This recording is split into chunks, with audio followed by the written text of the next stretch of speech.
আল্লাহ বলে কোটি কোটি ফেরেশতা নিয়ে আমি আমার রসুলকে সালামও দিয়েছি, দরুদ শরীফও পড়েছি।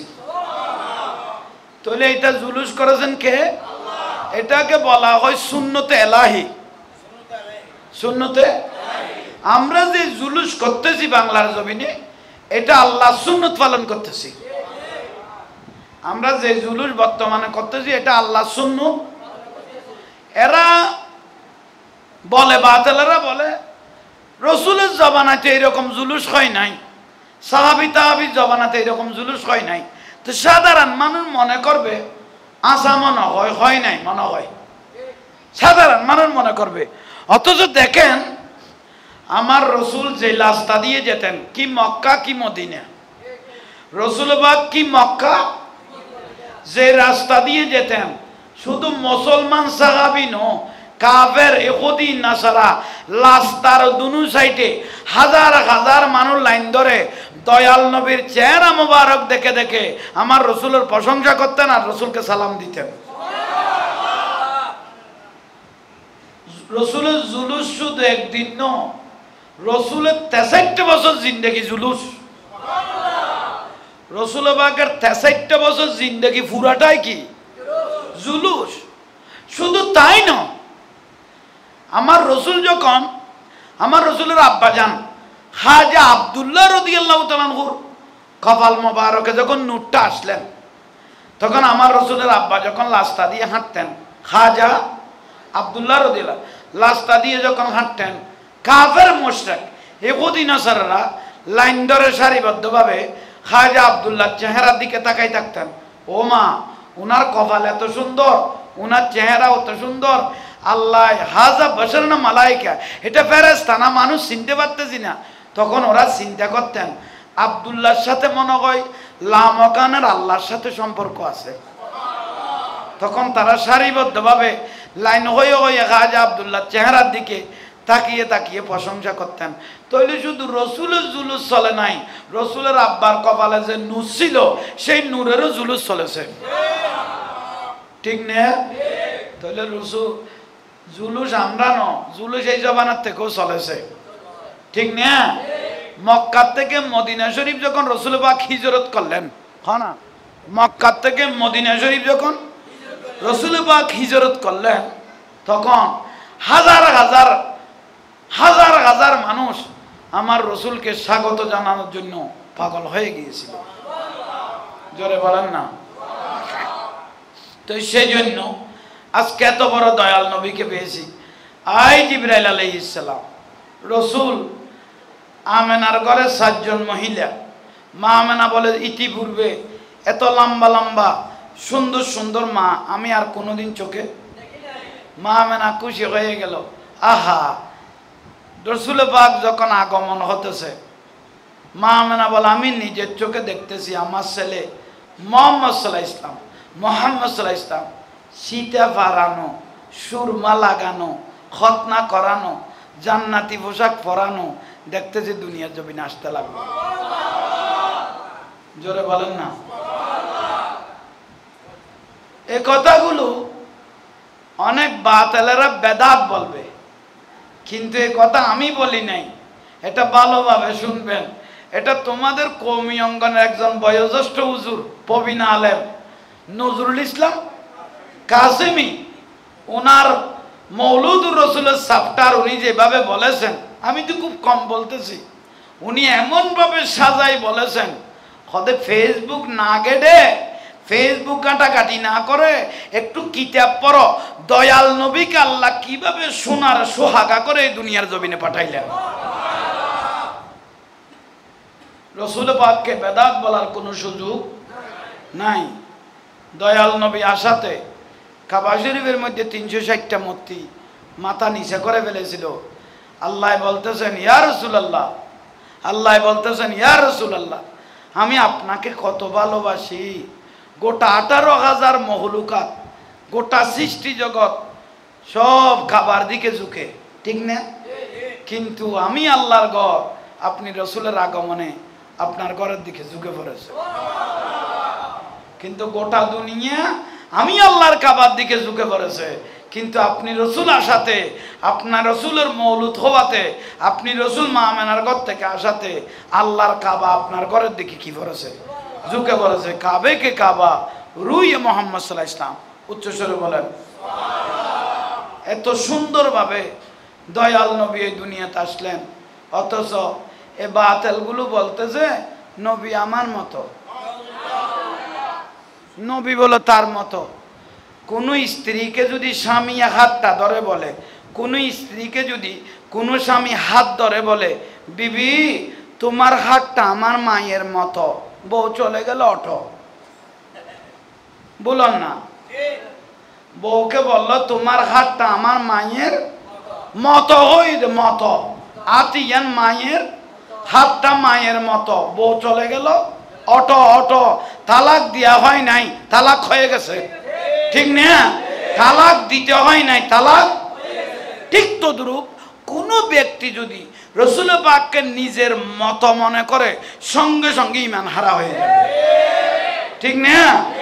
এটা আপনাদেরকে বুঝাইতেছি। ঠিক তদ্রূপ আমার রসুলের সামনে যে ব্যক্তি বিয়াদবি করবে এক বিন্দু পরিমাণ, ফার পাওয়ার কোনো সুযোগ বলেন না নাই। অথচ কিয়ামতের দিন প্রত্যেক নবীর আগে আমার রসুল আমাদের উম্মতদের জন্য সুপারিশ করবেন। আমার রসুল ওয়ালা সাওফা ইউতিকা রাব্বুকা ফাতারদা, যতক্ষণ রসুল শান্তি হবেন না এতক্ষণ কোন নবীর উম্মত জান্নাতে আল্লাহ নিবেন না। সর্বপ্রথম আমার রসুলের উম্মত জান্নাতে যাইবেন, বেহেশতে যাইবেন, রসুল পাক যাইবেন, তারপর অন্য নবীর উম্মতেরা যাইবেন। এত বড় রহমতুল আলামিন নবী আমাদের নসিবে ধরেছে, ঠিক না? আমরা যে শেষ নবীর উম্মত হতে পেরেছি, আমাদের মতো ভাগ্যবান পৃথিবীতে আর কেউ বলেন, আর কেউ নাই। দেখেন কি শান্তি, কি শৃঙ্খলা। দয়াল নবীর এশকে রসুল যারা পেয়েছেন, যারা রসুলের মহব্বতে পাগল হয়েছেন, কিয়ামতের দিন আউলান নাস বি ইয়াউমাল কিয়ামা আকসারহুম আলাইহিস সালাত, যেই উম্মত দয়াল নবীকে বেশি ভালোবাসবে, রসুলের উপর দরুদ শরীফ পড়বে, আমার রসুল বলে কিয়ামতের দিন ওই উম্মতগুলো আমি রসুলের পাশে পাশে থাকবে। একটু জোরে বলেন না। সেই উম্মতগুলো আমি রসুলের পাশে পাশে থাকবে, তাদেরকে আমি বুকে জড়িয়ে নিয়ে জান্নাতে চলে যাব। একটু জোরে বলেন না। তো সেই জন্য ভাইয়েরা মুরব্বীরা আজীবন শেরে বাংলা হুজুর হকের উপর জেহাদ করে গেলেন, ঠিক না? হকের উপর উনি একজন পাকাপুক্ত আল্লাহর ওয়ালি, যিনি রসুলের জন্য ফানা ছিলেন। মাইতো বিমারে মাইতো বিমারে মাইতো বিমারে, এটা কবুলিয়তের কথা, এটা কবুলিয়তের কথা। যেভাবে বিশ্ব আলী শাহী জিয়াউল হক বলেছিল, হালাল খাও, নামাজ পড়ো, আল্লাহ আল্লাহ জিকির করো, সব সমস্যা মিটে যাবে। আছে না বাণী? হালাল খাও, নামাজ পড়ো, আল্লাহ আল্লাহ জিকির করো, সব সমস্যা মিটে যাবে। এটা বিশ্ব আলী শাহী জিয়াউল হক বলেছিল। এটা দুনিয়ার মাঝে দলিল হয়ে গেছে। কারণ হালাল যার ভিতর ঢুকে যাবে, ও চোখ বন্ধ করলে লা মকানের তজল্লি পর্যন্ত দেখবে, ঠিক না? রসুল পাকের নূর মোবারক যেদিন বানাইলেন, রসুল পাকের জোরে বলেন না, নূর মোবারক বলেন, নূর। কত বড় নবী ভাইজান, কত বড় নবী আমাদের নসিবে ধরল।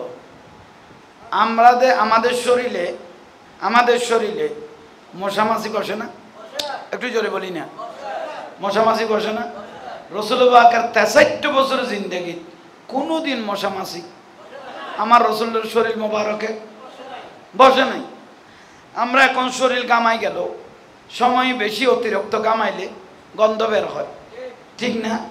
আমার রসুলের শরীর মোবারক যদি গামিয়ে যেত, আতিয়া বৌমের রিহিল মিসকি মেশকাম্বর খুশবু বের হয়। একটু জোরে বলেন না। আমার রসুল পাকের শরীর মোবারকে একটা জিনিস বসত, মধুভোগ। কি বলতো?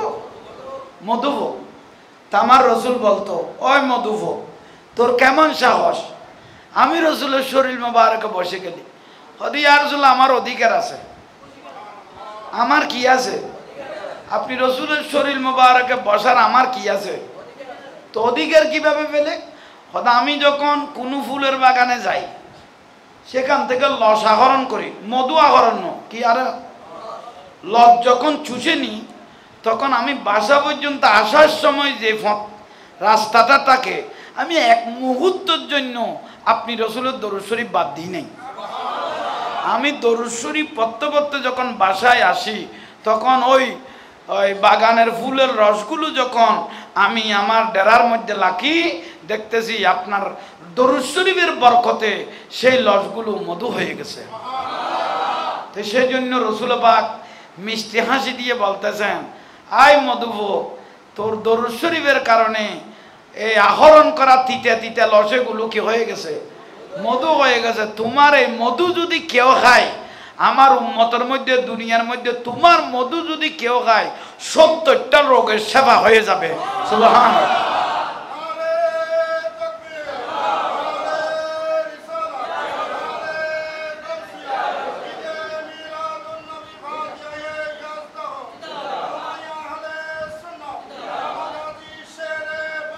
জিন্দাবাদ। সালাতুনিয়া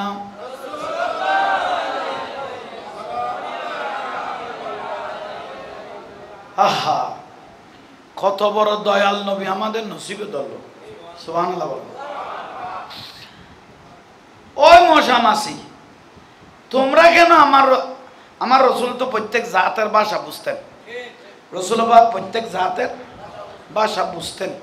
আমার রসুল মশা মাসিকে বলতেছে, তোমরা আমি রসুলের শরীর মোবারকে বসো না কেন?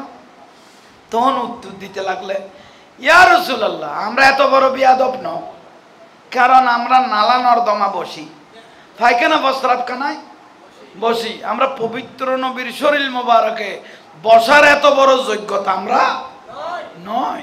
তাহলে মশা মাসি রসুলকে চিনেছে, ঠিক না? হযরত উমর রাদিয়াল্লাহু তাআলা, হযরত খলিফাতুর রাসূল সিদ্দিক আকবর রাদিয়াল্লাহু, হযরত আলী রাদিয়াল্লাহু তাআলা বলতেন, হযরত দয়াল নবী যখন একদিন আসরের নামাজের পরে কোথাও বের হতেন, তখন আমাদেরকে ডাকতেন, আলী চল একটু ঘুরে আসি। আমার দয়াল নবী ডাকতেন, সুন্দর কিরকম, কান্না শামসা তাজরি ফি ওয়াজহি, রাসূল পাকের চেহারা মোবারক সূর্যের থেকেও বেশি জ্বলত। জোরে বলেন না। আহসানান নাস ওয়াজহান ওয়া আহসানুম খালকান, সৃষ্টি জগত দয়াল নবীর থেকে সুন্দর আর কেউ ছিল না। কেমন সুন্দর, কেমন সুন্দর, কেমন নূরের প্রকাশ, এটা মা আয়েশা সিদ্দিকা রাদিয়াল্লাহু তাআলা আনহা বলতেছেন। মা আয়েশা বলতেছেন, কোনদিন রাসূল পাক রাতে ঘরে থাকা অবস্থায় আমি জীবনে বাতি জ্বালাই নাই। মা আয়েশা সিদ্দিকা রাদিয়াল্লাহু তাআলা আনহা বলতেছেন, রাসূল পাক ঘরে রাতে থাকা অবস্থায় আমি আমার জীবনে কোনোদিন বাতি জ্বালাই নাই। কেন? আমার রসুল হলো সিরাজুম মুনির, লাইটের মতো কি জ্বলে না, লাইটের মতো জ্বলতেছে। তখন কি করলেন? মা আয়েশা সিদ্দিকা রাদিয়াল্লাহু তাআলা আনহা কত নবীকে ভালোবাসতেন। মা আয়েশা সিদ্দিকা রাদিয়াল্লাহু আনহা বলতেছেন, আই দুনিয়ার মানুষ, ঈসা আলাইহিস সালামকে দেখে মিশরের মেয়েরা লেবু কাটতে গিয়ে হাত কেটে ফেলেছিল। ঈসা আলাইহিস সালামের সৌন্দর্য দেখে মিশরের মেয়েরা লেবু কাটতে গিয়ে হাত কেটে ফেলেছিল। আর আমি মা আয়েশা সিদ্দিকা রাদিয়াল্লাহু তাআলা আনহা আল্লাহর কসম করে বলতেছি, আমি যে দয়াল নবীর নূর মোবারক চেহারাতে দেখেছি, এরকম নূর যদি সাধারণ কোনো মহিলা বা পুরুষে দেখতো, তারা নিজের গর্দানটা ফেলে দিত, দুনিয়ার কোনো খবর থাকতো না। একটু জোরে বলেন না সুবহানাল্লাহ। এত সুন্দর দয়াল নবী ছিলেন। আহা, এই রসুলকে চিনল নাই কাফেররা, মুনাফিকরা, ঠিক না? আসেন, যেখানে নিজের চাচা রসুলকে দেখে আবু লাহাব, ঠিক না, ফারার আবু জেহেল মওজজা দেখে রসুলকে দেখে যখন ঈমান আনতে পারে নাই, এখানে এই বাতিলগুলো কিভাবে ঈমান আনবে? ঠিক না? তাইলে আসেন ভাইয়েরা, মুরব্বীরা, মা আয়েশা সিদ্দিকা রাদিয়াল্লাহু তাআলা আনহা বলতেছেন, রাসূল পাক একদিন ঘর মোবারক থেকে রাতে বের হলেন। দয়াল নবী একদিন রাতে ঘর মোবারক থেকে তো মা আয়েশা বলে তখন আমি একটা চেরাক ধরাইলাম এই জবানার বাতিয়েরই। মা আয়েশা বলে রসুল এতক্ষণ ছিল আলো ছিল, এখন চলে গেছে আঁধার, আমি একটা কি ধরাইলাম, বাতি ধরাইলাম। তো মা আয়েশা রাদিয়াল্লাহু তাআলা বলতে আমি ঘুমাইতাম না, কারণ রসুল পাক এসে যেন দুই ডাক দিতে না হয়। এক ডাকে একটু গায়ে যদি দরজা খুলে দিই, রসুল একটা মুচকি হাসি দিলে আমি আয়েশার মনে হয় আল্লাহও হাসতেছেন রসুলও হাসতেছেন। এই এটা হলো স্বামী স্ত্রীর মহব্বত, ঠিক না? এটা মা ফাতেমা রাদিয়াল্লাহু তাআলা আনহা এই কাজ কাম সেরে এ পিঠ মোবারক লাগিয়ে দরজা দাঁড়িয়ে থাকতেন।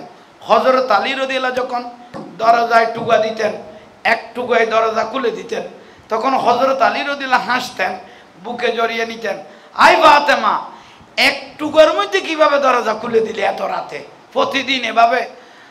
মা ফাতেমা বলতেছেন আমার আব্বা রসুল বলেছে, ওবা মা বোনেরা একটু ভালোভাবে খেয়াল করুন, আমার আব্বা রসুল বলেছে স্বামীরা অনেক কষ্ট করে বাইরের থেকে আসে, স্বামীরা অনেক সময় টেনশনের মধ্যে থাকে, তুমি যদি একটুকুর মধ্যে যদি দরজাটা খুলে দাও তাহলে স্বামী যদি একটা মুচকি হাসি দে, তোমাকে দেখে যদি খুশি হয়ে যায়, আমি মদিনার রসুল রওজার থেকে খুশি হয়ে যাব, লামকানের খোদা সেখান থেকে খুশি হয়ে যাবে। তাই হযরত আলী রাদিয়াল্লাহু তাআলা বলতেছেন, হাই ফাতেমা তুমি যে এক টুকার সাথে দরজা খুলে দিলে, এটা তো আমি যদি না হই অন্যজনও হতে পারত, অন্য একজন খারাপ মানুষও হতে পারত, তুমি এভাবে দরজা আর খুলিও না। হযরত আলী রাদিয়াল্লাহু বলতেছেন এভাবে তুমি আর দরজা খুলিও না। মা ফাতেমা রাদিয়াল্লাহু তাআলা বলতেছেন, স্বামী আয় মওলা আলী শেরে খোদা, আপনি যেটা বলেছেন এটা আপনার মহব্বতের কথা, মনের কথা, কিন্তু আমার আব্বা রসুল যে আমাকে দায়িত্ব দিয়েছে আমি এটার থেকে পিছপা হতে পারবো না। আমি আমার স্বামীর খেদমত এভাবে মৃত্যুর আগ পর্যন্ত করতেই থাকবো, করতেই থাকবো, করতেই থাকবো। এই সংসার আর কোনোদিন ভাঙবে? ভাঙবে? ভাঙবে? এটার নাম হলো ভালোবাসা, ঠিক না? হা হা 22 তলা বিল্ডিংয়ের প্রয়োজন নাই, ফুসের ঘর সনের সানি চাটার বিছানোর যদি স্বামী স্ত্রী এক প্লেটের মধ্যে এক গ্রাস তুমি খাও এক গ্রাস আমি খাই, আমার রসুল বলে এটার নাম ভালোবাসা। উভয়জনের শরীরে যত ক্যাশ আছে মুহূর্ত তার জীবনের গুণে এত মাফ হয়ে গেছে। তাইলে আসেন মা আয়েশা সিদ্দিকা রাদিয়াল্লাহু তাআলা আনহা, উনি বলতেছেন দয়াল নবী ঘর মোবারক থেকে বের হয়েছেন, আমি একটা কি ধরাইলাম, বাতিয়েরি। বাতি ধরার পরে রসুল পাক কবে আসে জানি না, রাতে তো বের হলো, কাজ সেরে তো আসবেই, বলেন না কাজ সেরে। তখন আমি ঘুমাচ্ছি না, আমি আয়েশা সিদ্দিকা রাদিয়াল্লাহু তাআলা, আমি ঘুমাচ্ছি না, তাই আমি একটা কাপড় নিয়ে একটা কাপড় সিলার মধ্যে বসে গেলাম, মানে সম কাটার দেরি, সম কাটাইতে লাগলেন, কি কাপড় সিলাইতে লাগলেন। তাই হঠাৎ করে হাতে যেই সুইচ বলেন না, কাপড় সিলানোর টাইমও দীর্ঘক্ষণ সিলাইলেন, কাপড় সিলানোর টাইমও সুইচটা হাত থেকে চুরে কাঠের নিচে পড়ে গেল, কাঠের নিচে ঘরে পড়ে গেল, ভিতরে ঢুকে গেল। এই টাইমের মধ্যে আল্লাহর কি মহিমা, বাতিটাও নিভে গেল, সুইচও কাঠের নিচে চলে গেল, বাতিটাও। মা আয়েশা সিদ্দিকা রাদিয়াল্লাহু তাআলা বলতেন গত আন্ধার হয়ে গেল, সুইচটাও পড়ে গেল, এই টাইমের মধ্যে বাতিটাও রসুল পাক ঘর মোবারকে নাই, বলেন না। এই চিন্তা করে মা আয়েশা বসে রইলেন। এনে কিছুক্ষণ যেতে না যেতে দেখতেছে আমার রসুল এক টুকা দিলেন, এক টুকা মা আয়েশা সিদ্দিকা রাদিয়াল্লাহু দরজা মোবারক খুলে দিলেন, আমার রসুল তাবাসসুম মুস্কি হাসি দিলেন, আয়েশা তুমি ঘুমাও নাই? ইয়া রাসূলুল্লাহ আমি কিভাবে ঘুমাইতে পারি, রহমতুল লিল আলামিন নবী বাইরে, আমি কিভাবে ঘুমাইতে পারি, আমার জান মাল সব আপনার কদমে কোরবান। আমার রসুল মুস্কি হাসি দিলেন, আয়েশা তুমি, আমি রসুল যে জান্নাতে তুমিও সেই জান্নাতে। মা আয়েশা বলে আল্লাহর কসম করে বলতেছি আমি নিজের চোখে দেখতেছি একটা সুইচ, ছোট্ট একটা সুইচ কোথায় পড়ে গিয়েছিল, খাটের নিচে রসুল ঢুকাতে দরজা মুবারাকে দাঁড়াতে ওই ছোট্ট একটা সুইচটাকে আমি নিজের চোখে দেখতেছি। বাতি জ্বালাইয়ে না হ না, আয় হায় হায় হায়, কত বড় দয়াল নবী আমাদের নসিবে ধরল। একটু দেখেন, এত বড় নবীর মিলাদুন নবী আমরা করতেছি, আমরা ভাগ্যবান ন? একটু জোরে বলো না, ভাগ্যবান ন? তাই আমরা বড় ভাগ্যবান। আজকে এগুলোর বৃত্তান্ত শেষ নাই। বললাম কি, একটু দরুদ শরীফ সালাতু নিয়া,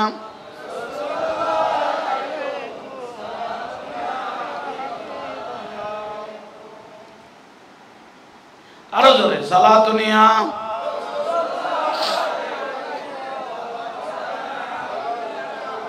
আল্লাহুম্মা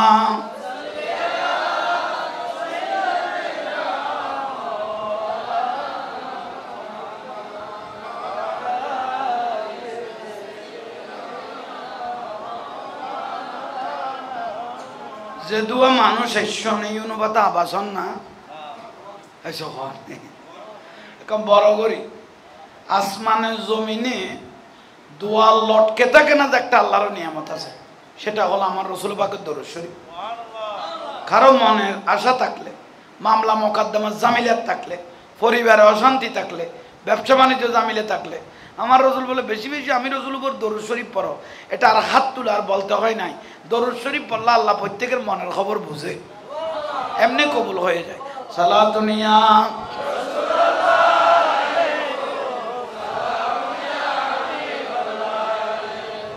बना दो में रसीने को मदीना, निकालो बगैर गम से ये सफीना। सलाम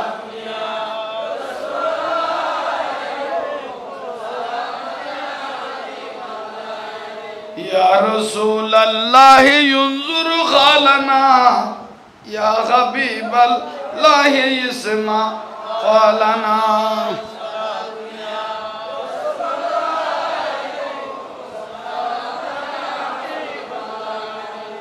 আপনারা আমার কথা রাগ করতেছেন?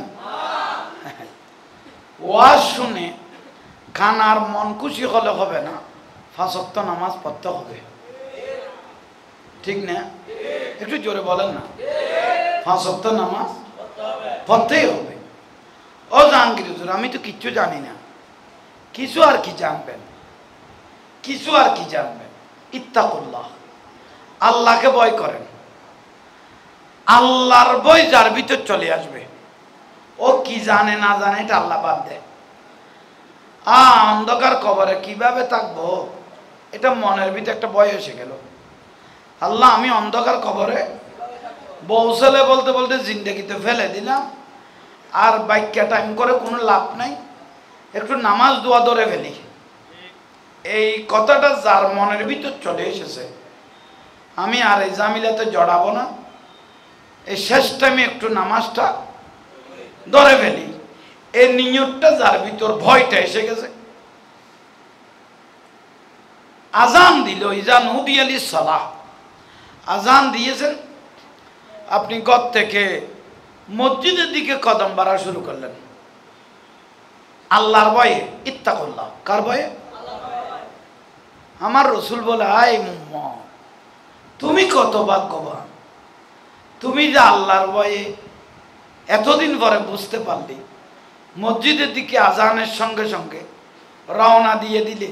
তুমি কি জানো, আমার রসুল বলে, তুমি কি জানো, এক এক কদম মসজিদের দিকে দিতে থাকলে তোমার জীবনের কোনো মাফ হতে থাকলো। তুমি এক এক কদম মসজিদের দিকে দিতে থাকলে তোমার কদমে কদমে জীবনের কোনো মাফ হতে থাকলো। শুধু মাপ ন, আমার রসুল বলে, যে রাস্তা দিয়ে তুমি মসজিদে যাচ্ছ সে রাস্তাটাও তোমার পক্ষে সাক্ষী। আমার রসুল বলে, এতটুকু শেষ ন, তোমার পায়ের নিচে, জোতার নিচে যে দুলবালুগুলো বাঁচতেছে, এগুলো উম্মত তোমার পক্ষে সাক্ষী।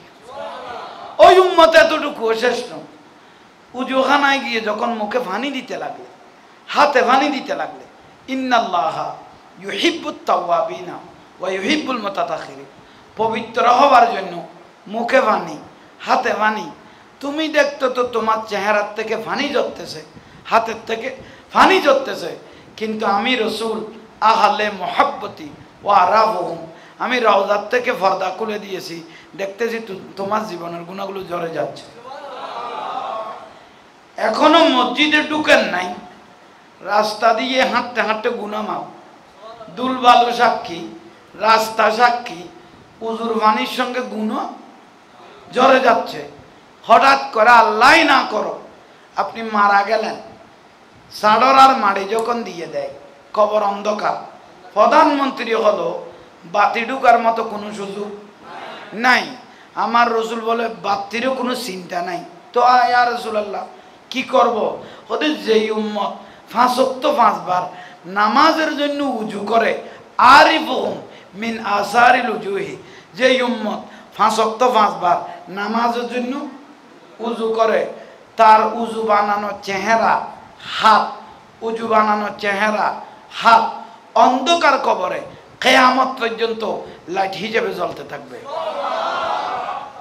তাহলে আন্ধার কবরের বাতি দয়াল নবী আমাদেরকে দিয়ে দিয়েছেন, ঠিক না? যে ব্যক্তি বারবার উজু করে, অনেক নামাজি ব্যক্তি, বুড়া মানুষ, কিন্তু করুণাই ধরে নাই। কেন জানেন?